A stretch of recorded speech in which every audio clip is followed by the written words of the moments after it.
Okay, everyone, there's still quite a few people joining, so we'll just leave it another minute for everyone to join, and then we'll start.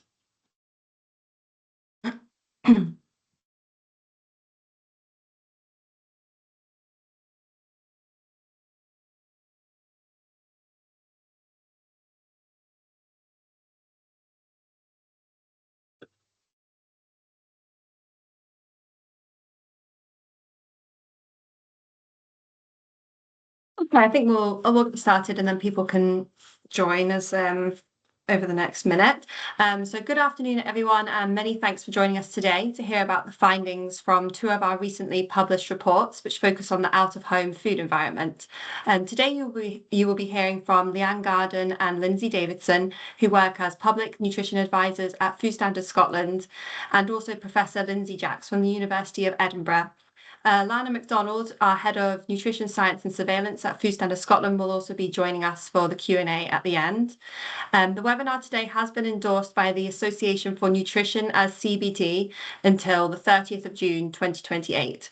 So to help us assess the effectiveness of this webinar, we will be asking you 3 brief questions at the beginning and the end. This will help us measure any learnings gained, and we'd be very grateful if you could take a moment to answer these, and they will be completely anonymous. Since we're on Teams Live, you'll not be able to unmute your microphones to ask questions, but there is the chat box. You'll be able to ask your questions in there at the end, and we will have time for questions at the end. The webinar is being recorded, and we'll upload that onto our YouTube channel. So we're just going to pop the first poll live. I was having problems with this, so Lindsay's going to pop it live for us, and it should just appear. Should just appear on your screen, hopefully. Yep, that's great. Lindsay says she can see it. So I don't seem to be able to see it for some strange reason. So yeah, if you're able to just complete the poll, and then I'll hand over to Lindsay and Leanne.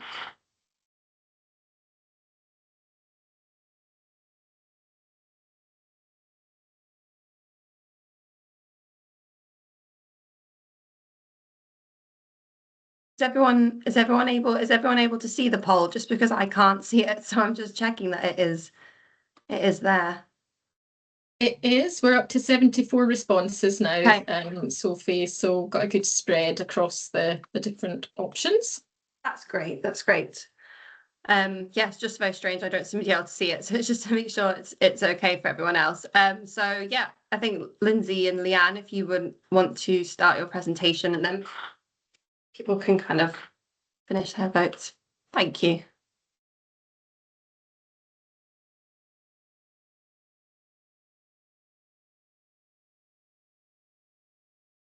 Great, thanks, Sophie. Just to check, can you see my slides? Yeah, all good. Yes. Brilliant.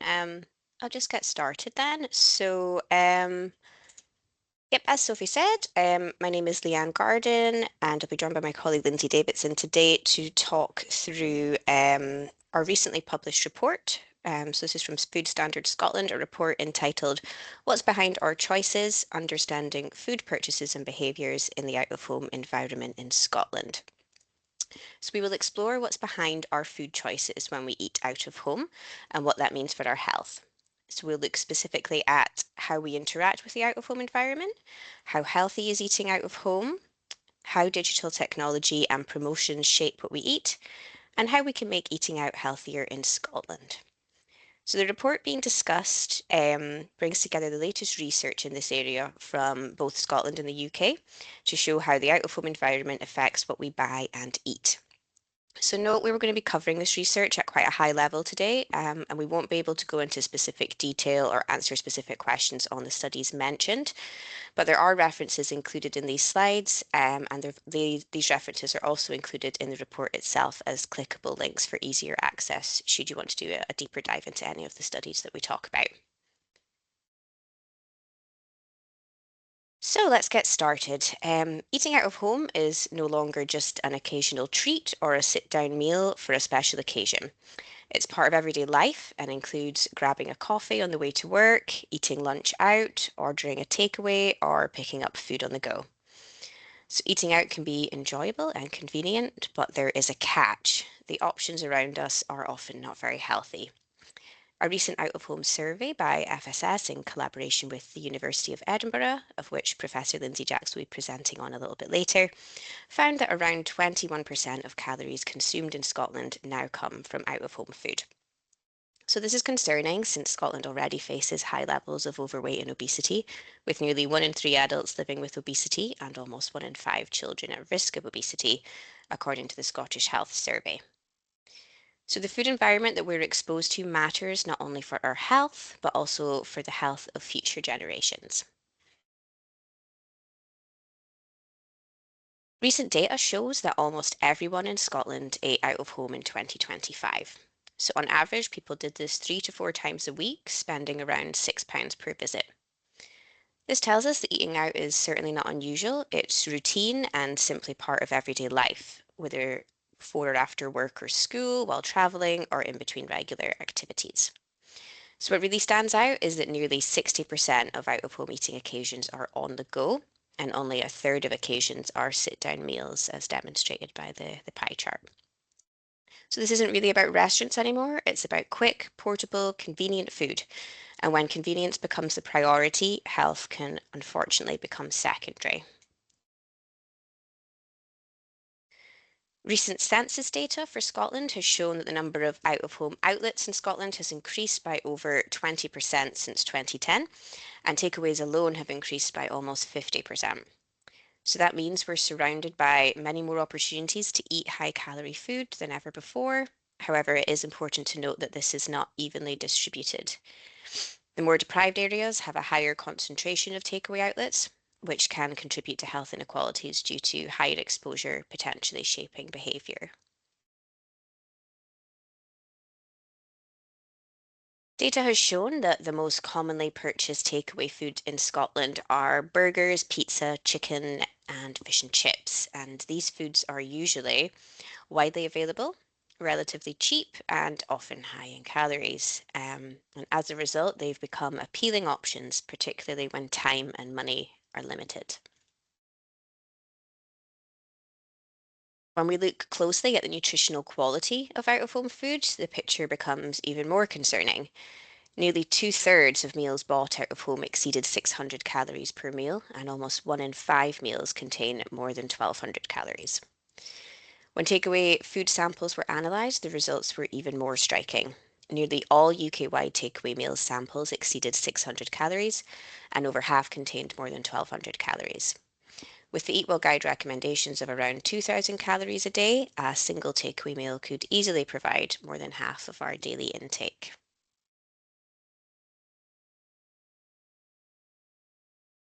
A study we carried out last year exploring small and independent takeaway outlets in Scotland had similar findings, with high levels again of calories, saturated fat, and silt found in the food samples analysed. It also found low levels of fibre, which is a concern as fibre makes a positive contribution to the diet and is something that most people eat too little of. Key results from Scotland found that battered pizza had an average of 1,327 calories per portion, which is about two-thirds of the recommended daily limit of 2,000 calories. And doner kebabs had an average of 7.7 grams of salt per portion, which is 28% more than the recommended daily maximum of 6 grams for an adult. There is also huge variation in portion sizes out of home, where two meals labelled as regular can differ significantly in portion size and therefore calories. However, this shows that smaller portions are possible and profitable, and this could both benefit our health and might even help businesses make more profit and reduce waste. When we look at children's options, the findings are particularly concerning. Children's menus tend to offer the same types of foods, burgers, nuggets, and pizza, and vegetables are rarely included.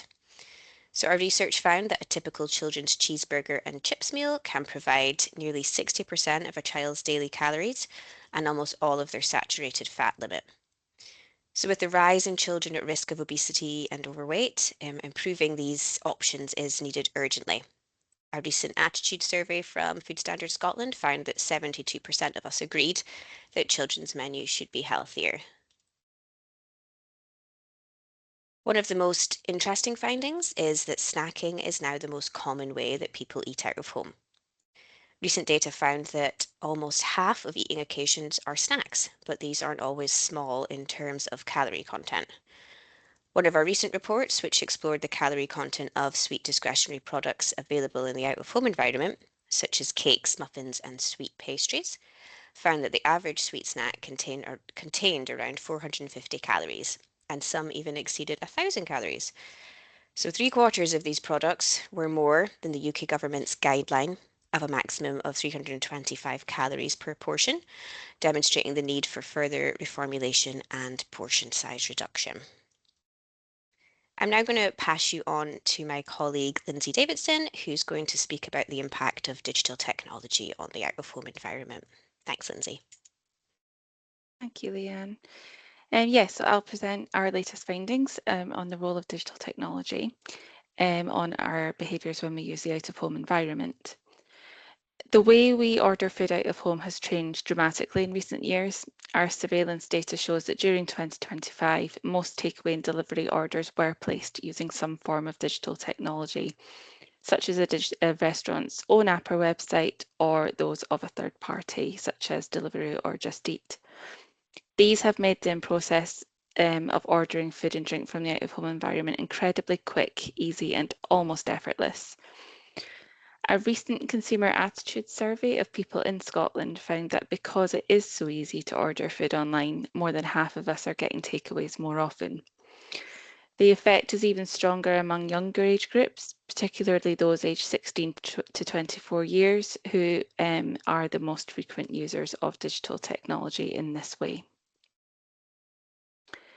Thank you. Next slide, Leanne, if possible. Thank you. Thanks. However, behind the convenience of digital technology are promotions and marketing tactics that are designed to influence what we buy, often without us even realising. Even before we've opened an app or a website to place an order, promotions influencing what we buy are everywhere, in notifications or advertising on social media. These include offers of discounts, free delivery, meal upgrades, and time-limited offers. These eye-catching deals, they create a sense of value, but our findings of a recent study exploring the impact of digital promotions on ordering behaviours indicates that promotions might lead people to order more food than they intended.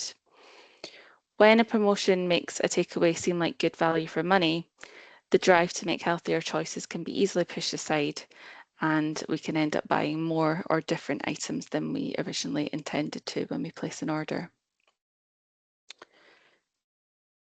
In the out-of-home environment, meal deals are an extremely common type of price promotion, both online and in premise, especially in places such as the front of supermarkets and in quick service restaurants and bakeries, where many products are already high in calories, saturated fat, sugar, or salt.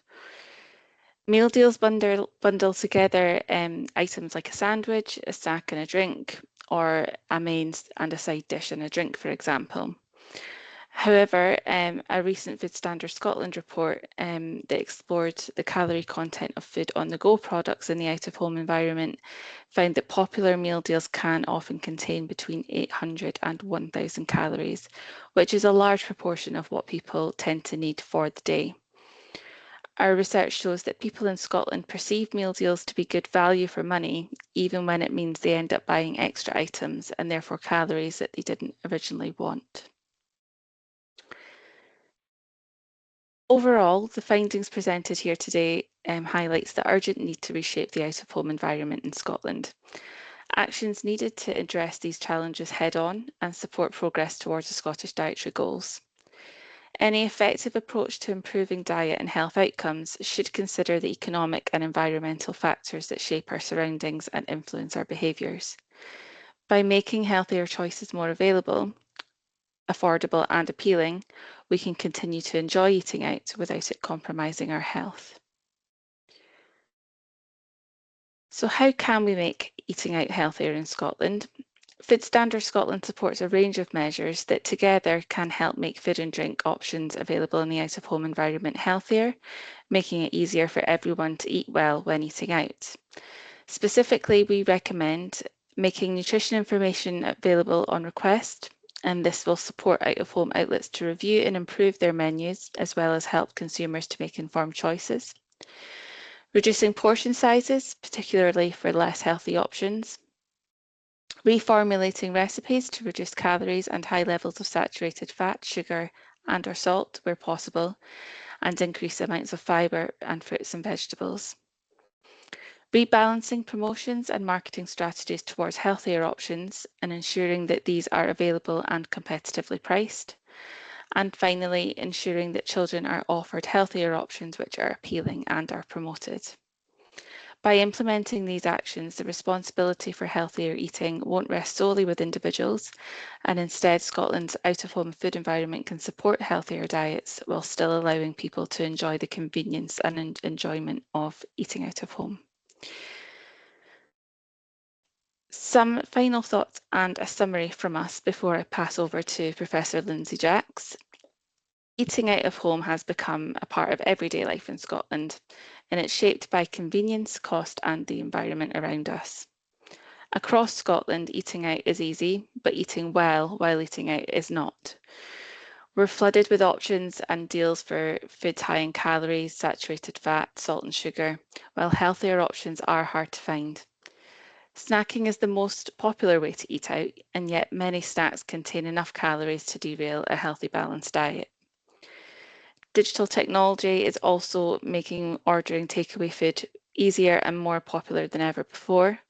However, the combination of convincing online promotions, heavily marketed meal deals, and limited healthy options creates an out-of-home environment that makes healthier eating harder, even for those who do want to eat well. As Leanne mentioned, all of the findings discussed in this presentation are detailed in our recently published report that's available on our website, and that is titled What's Behind Our Choices? Understanding Food Purchases and Behaviours in the Out-of-Home Environment. Thank you for your time, and I'll now pass back over to Sophie to introduce the next piece of work. Thanks again. Thank you, Leanne and Lindsay. I'm now going to pass over to another Lindsay, Professor Lindsay Jacks from the University of Edinburgh, and she's going to run through the findings from the out-of-home survey report. So over to you, Lindsay. Thank you. Great, thank you. Can you guys hear me and see my slides okay? Yeah, good. Terrific. Thanks, everyone. It's really great to be here today and talking about these two surveys together, and looking forward to the questions and discussion that follow. So just to present briefly the findings from this report, before I kick off, I just want to acknowledge that this work was not done just by me. It's been a real team effort with a huge thank you to Diksha Kapoor, who led the writing of the report, and Ricky Runyons, who's sitting right to my right here in this room, Geraldine McNeil at the University of Edinburgh, as well as the fantastic team at Taylor McKinsey in Glasgow, and of course the Food Standards Scotland team. So we had three aims for this project. The first was really just to identify the characteristics of people who are consuming out-of-home food, and particularly who are the high consumers of out-of-home food in Scotland. And then following that, to look at the contribution of out-of-home food to the overall diet. And I think this was really important in light of kind of other data like the recent National Diet and Nutrition Survey data, which included the COVID pandemic. So the latest kind of national data was from 2019 to 2023, which of course included pandemic years. So we really didn't have a true sense of what role out of home was playing today in our diet. So that was our second aim. And then our final aim was to get a deeper insight into what was driving out of home behaviors, and looking at differences in high consumers versus low consumers. In terms of methodology, just briefly, this was a quota sample recruited from Taylor McKinsey's research panel. We were aiming for about 1,000 adults who completed 3 24-hour dietary recalls in this first phase, and we managed to get a sample of just over 1,000. All of them completed 3 24-hour dietary recalls within a 2-week period using an online software called Intake24, which is the same software used for the Scottish Health Survey and other national dietary intake surveys. After that first phase was complete, we then, Taylor McKinsey then did interviews with 35 participants from that first phase. And those were really to look at that third aim of kind of what's driving out-of-home behaviors. And just to note, the data collection happened in the autumn last year. In terms of representativeness, I didn't include a slide on this, but just to comment that this was a quota sample, but the sample was generally representative of the Scottish population as compared to census data, with just a handful of relatively minor differences. So there was a slight overrepresentation of females in our sample and a slight overrepresentation of 2-person households and urban residents. But the differences were not very huge. So for example, for urban residents, our sample was 87% urban versus census, which is 83. So generally pretty representative. So on to the findings. As Leanne's already mentioned, out-of-home food consumption is now well established as part of our day-to-day routine. So in this survey, nearly everyone engaged with the out-of-home food environment in the past week. We only had 22 people in the whole survey who actually didn't have any engagement or purchases from any of these outlets in the past week. On average, consumption or purchases and visits to the out-of-home environment were about 7 times per week. And if you look at the distribution in the past week of where they're purchasing that food from, you can see that in the diagram on the bottom. Let's see if I can get my pointer here. Down here on the bottom, you can see the distribution of where they're purchasing from, with the grab-and-go options or food-on-the-go options from supermarkets being the most frequently used outlet, followed by cafes and coffee shops and quick service restaurants and takeaways. So that's things like McDonald's and KFC in that third bar, and then bakery sandwich shops, and then to a lesser extent, full service restaurants and even less so pubs and bars. So just zooming in on the right here, a little bit more on that food on the go from supermarkets, which is really the most frequent way that people are accessing out-of-home food. You can see that the frequency is also pretty high. So it's not that they're in the past week just going one time, but actually we see quite a few people, 40% going 2 or 3 times, and even 14% going 4 or more times in the past week. Just a quick comment confirming what has already been said about the digital food environment, which was found in this national survey as well. A third of surveyed adults used these apps in the past week to order food, and the majority of those purchases were for ready-to-eat food, so takeaways and things, rather than for household groceries. One of the interesting things was that we also looked at what specific food groups are actually contributing to out-of-home energy intake and how that compares to kind of overall energy intake. So what are we relying on in the out-of-home and food environment versus the in-home food environment? And what you can see here are the percentage contribution to out-of-home energy drink across several different food groups. So leading the way were sandwiches, including rolls and wraps, which were almost 14% of out-of-home energy intake just from that one kind of group. So that really aligns with the finding that these grab-and-goes from supermarkets like meal deals are really one of the leading ways that we consume food out of home. Pasta, rice, pasta and rice dishes and pizza contributed about 10% of out-of-home energy intake. Chips and other potato products, 7.3%. Chicken and it says and turkey dishes. That's just the way the food group is labeled in intake 24, but mostly chicken dishes here, 7% of out-of-home energy. And then kind of the coffee shop, bakery type items, so the cakes, pastries, and buns, and then milky coffees, each of those contributed about 5% each. Generally, when we compared these percentages to overall energy intake from all sources, so including in-home, it was really what stood out is that we rely on more in the out-of-home environment were sandwiches, chips, and milky coffees, as well as meat pies and pastries, including sausage rolls, which I didn't show here. But these are the types of foods that are more prevalent in the out-of-home environment than the in-home environment. And in the in-home environment, we found that breakfast cereals and fruit were things that were more likely to be consumed in-home than out-of-home.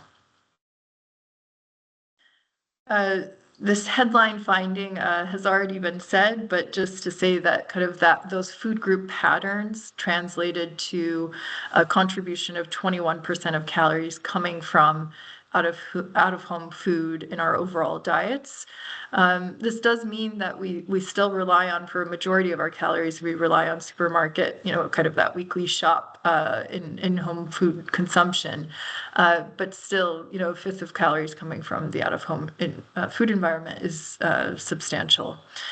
If you look at kind of the nutrient composition, so saturated fat, free sugars, and salt, the proportions were generally pretty similar to the caloric contribution, with perhaps a little bit higher percentage salt coming from out-of-home food, again, consistent with the previous presentation, which showed that out-of-home food does tend to be higher in these nutrients than food consumed in the home.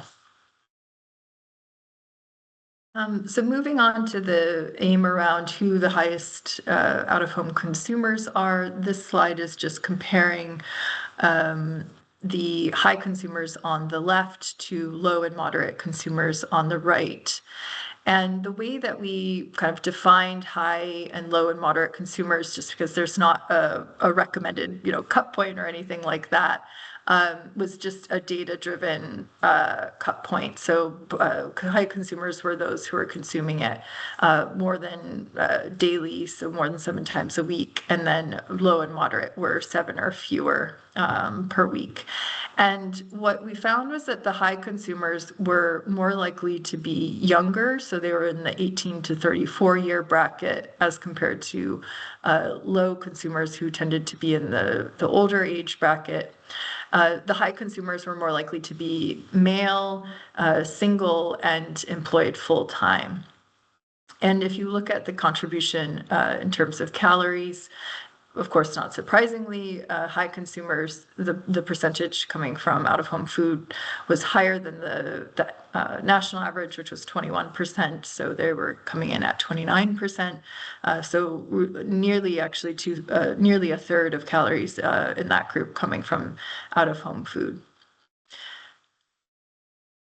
Then finally, just looking at the final aim in terms of what are kind of the main drivers of engaging with the out-of-home food environment. What emerged was that taste, convenience, and price were the most salient drivers of out-of-home food consumption, both in terms of the survey we asked, in terms of is it very important. So for example, taste, 77% of survey respondents said that taste was very or extremely important. That was the most prominent driver in the online survey.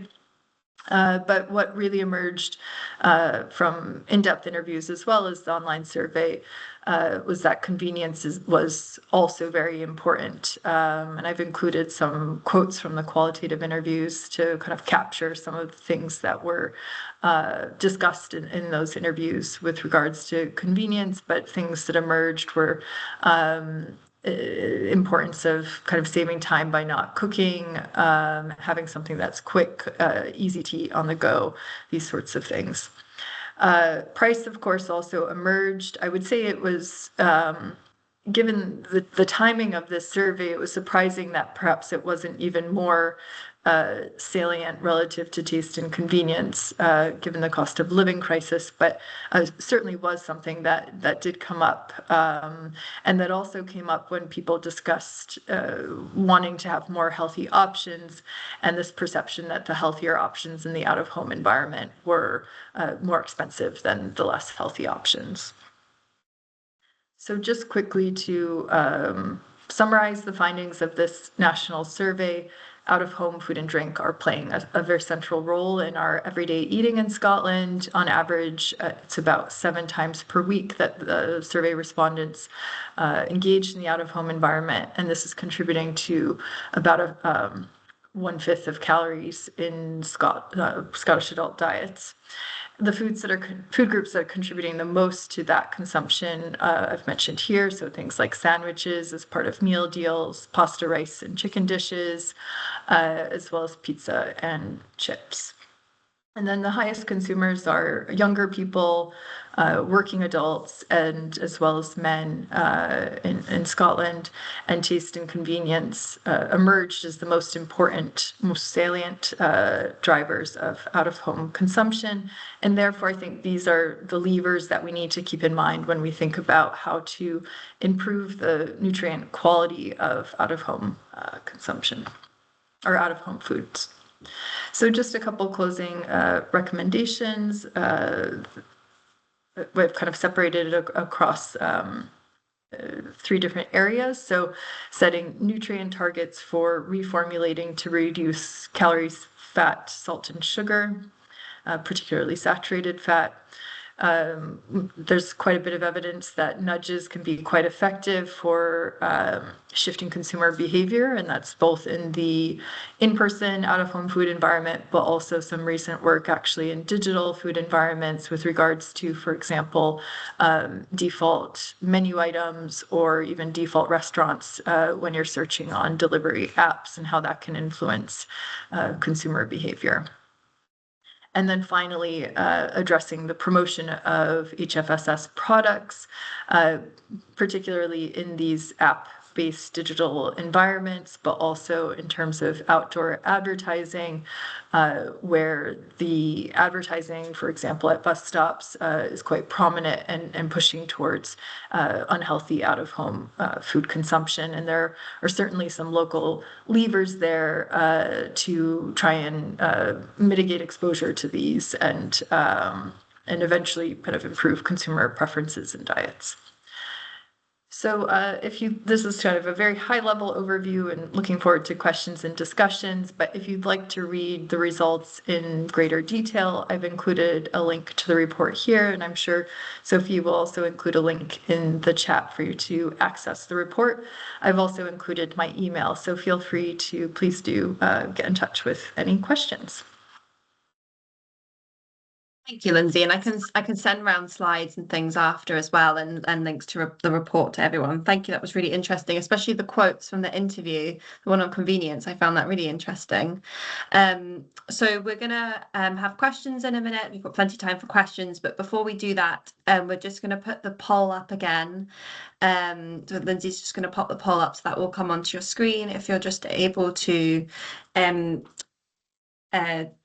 vote on that, and then we will move on to questions.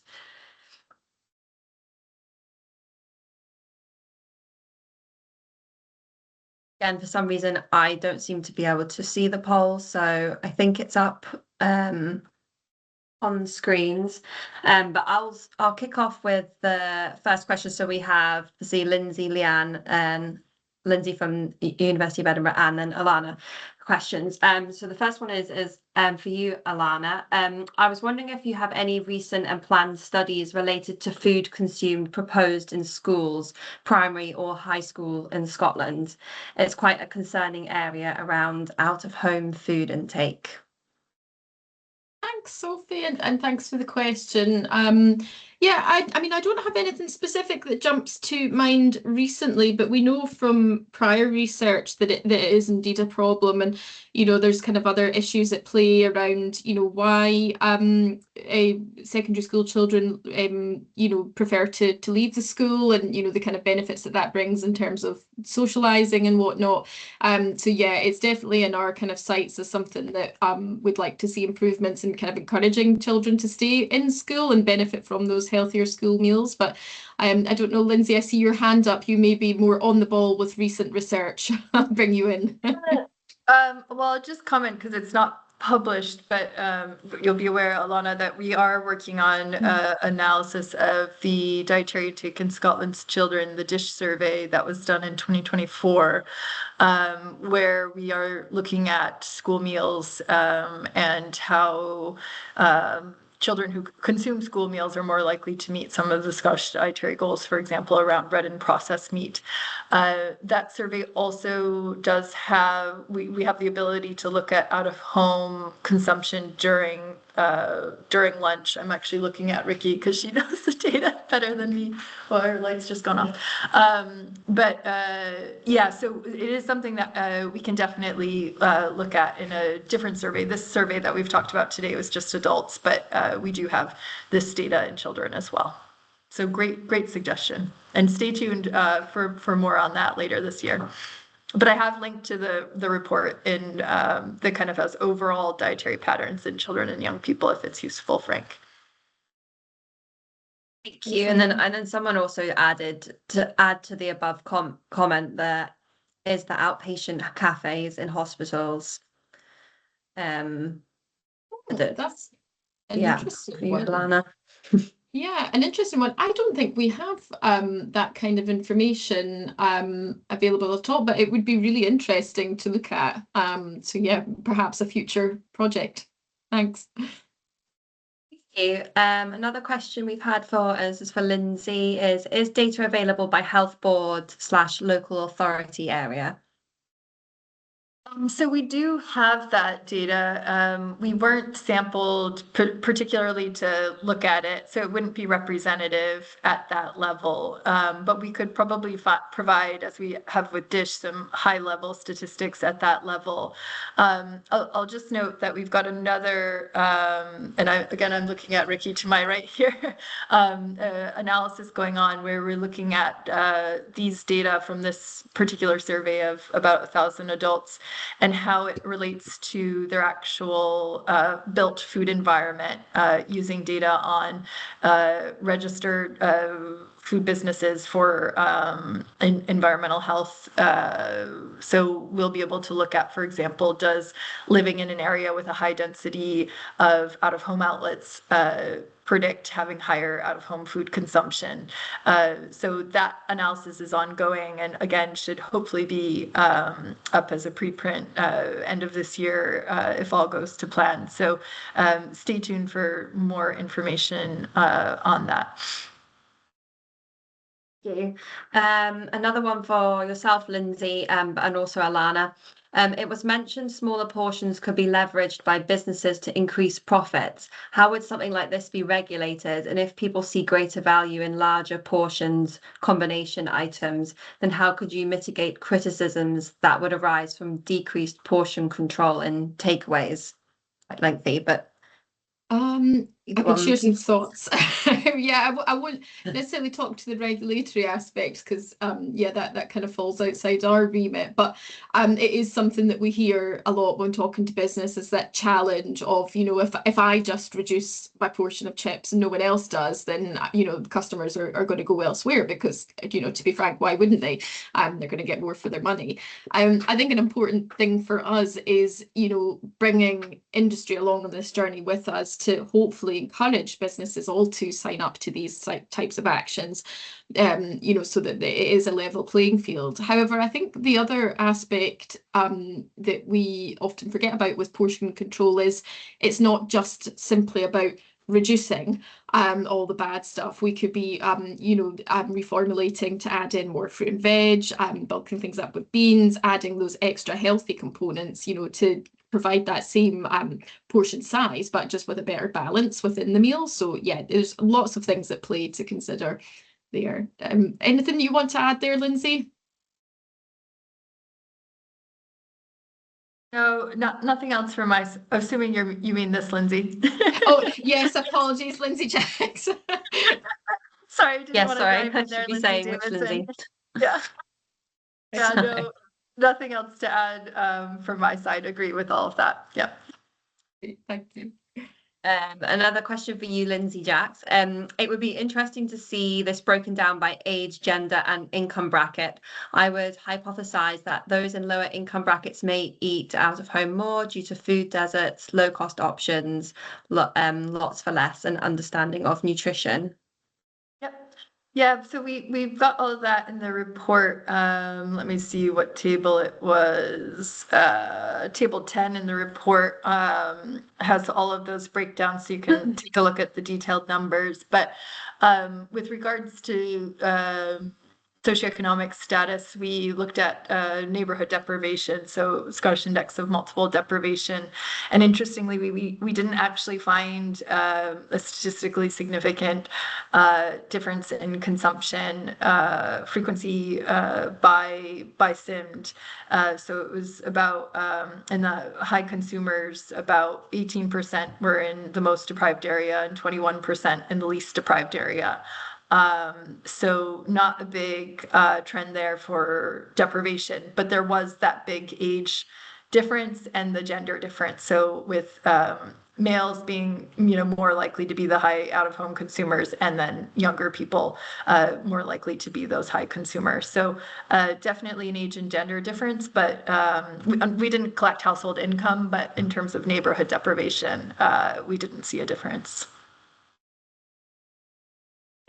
And then we've got a question on reformulation. With regards to reformulation, how willing are food businesses to reformulation? And is there a risk that if they reduce some ingredients, they increase with something else? Alana?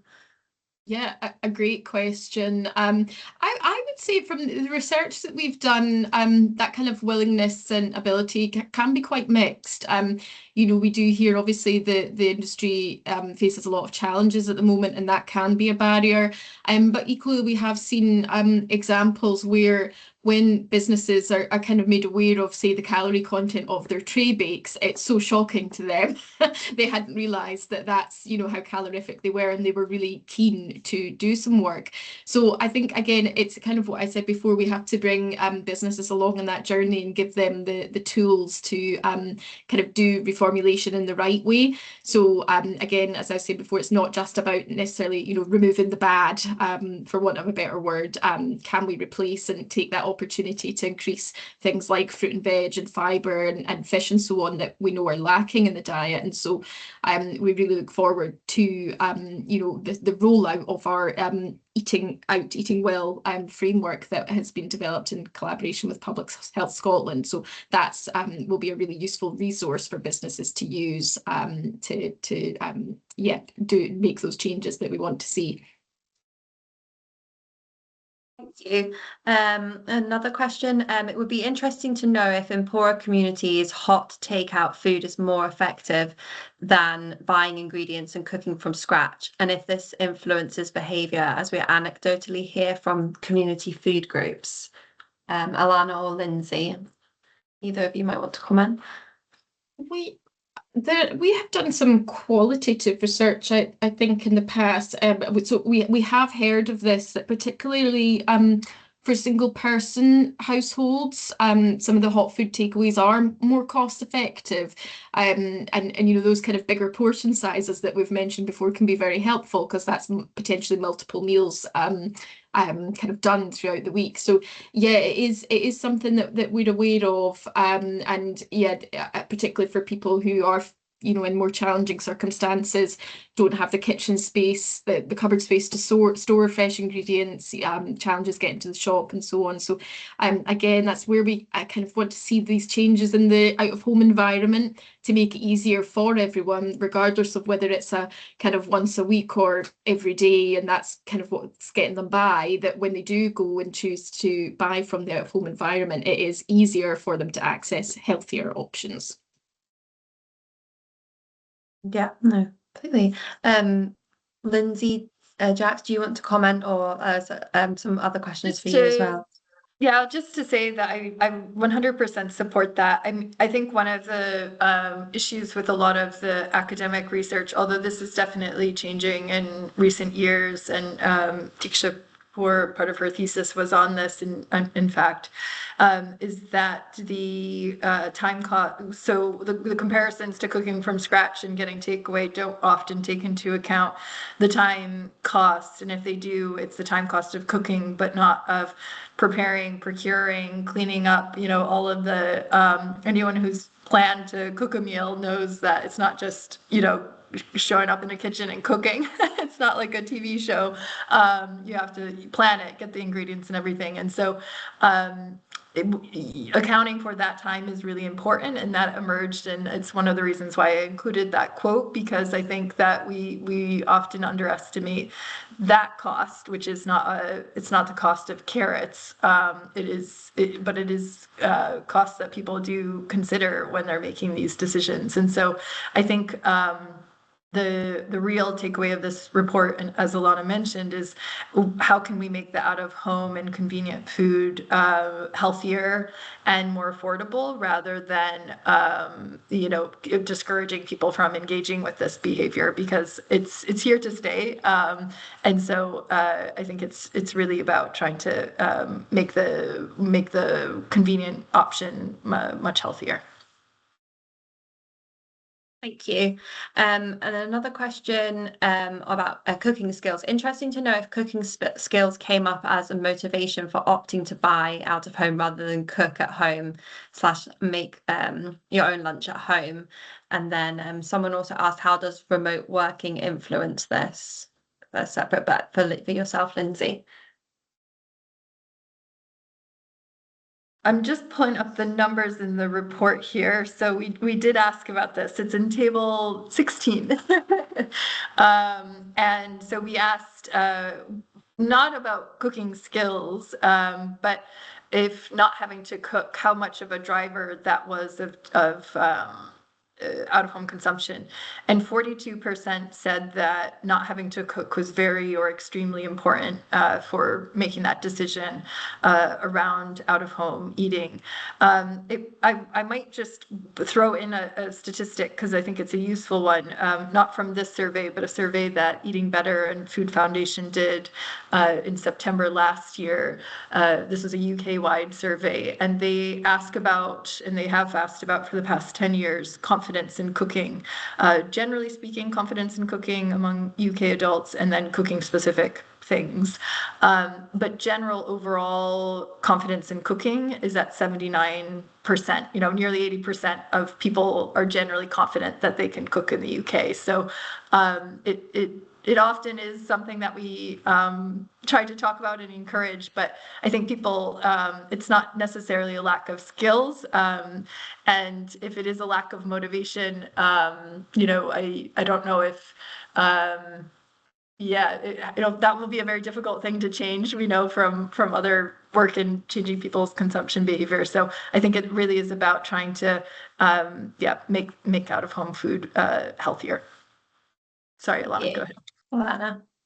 Yeah, I was just going to say that as someone who does struggle with motivation, you're totally right. It's very hard to change that. But what kind of springs to mind is the kind of graphics and things that Lindsay and Leanne, or Lindsay Davidson and Leanne presented earlier, about just that kind of constant, almost bombardment of, you know, promotions. It's everywhere, and it's incredibly hard to resist. We can only do so much as humans. So again, I think it comes back, as we've said before, to that improving our food environment and just making it easier all round. So yeah, just to add that. Thank you. Yeah, so true. Leanne, a question for you. What do you consider to be the most significant change in out-of-home food and drink purchases in Scotland in recent years? Thanks, Sophie. I think probably the main change that we've kind of experienced from the data is the increase in out-of-home snacking. There's definitely been an increase in these types of occasions, as mentioned in the presentation, and also an increased demand for quick and convenient food, like food on the go. I think this is particularly concerning because a lot of individuals perhaps don't take into account the additional calories and the additional kind of saturated fat, etc., that could be part of these snacking foods on top of what they're already eating throughout the day, sort of breakfast, lunch, and dinner. And I think this is where it really needs to be looked at in the context of the wider diet in relation to out of home. Our sampling report showed that a lot of these snacking foods were between 400 and 500 calories, which is, not an insignificant amount of energy if that's happening once or twice a day. Yeah. And Lindsay Davidson, do you think the cost of living crisis impacted our out-of-home behaviours? Although the cost of living crisis increased food and drink prices, and FSS survey data has shown that consumers are concerned about this, there was an increase in the number of trips to use the out-of-home environment between 2022 and 2023. However, between 24 and 25, there was a slight reduction in the number of out-of-home transactions in Scotland, but still 98% of the population used the out-of-home environment in that year of 2025. Our data also indicates a rise in trips to outlets offering options at a lower price point, as well as an increase in snacking occasions. So it could be suggested that rather than having a full sit-down meal in the out-of-home sector, many consumers are going for smaller, more low-cost treats, like a coffee and a snack, or other convenience quick foods. This shift might have been to allow for people to enjoy that convenience and social aspect of eating out, but with spending less money. Thank you. I think we've answered all the questions. There's been a lot of chat, which is great in the comment section from everyone. So thank you for that. And we will read through all the comments. I think there's more comments in there, and we've kind of answered all the questions. So yeah, thank you very much everyone today for attending, and thank you to Lindsay, Jax, Lindsay Davidson, Leanne, and Alana for being here and for presenting on both of the reports. We'll be sharing. I'm going to send round slides and the links to the reports after, and we'll be uploading the recording onto our YouTube channel. So yes, thank you very much for all joining us today, and have a lovely day. Thank you. Bye. Bye.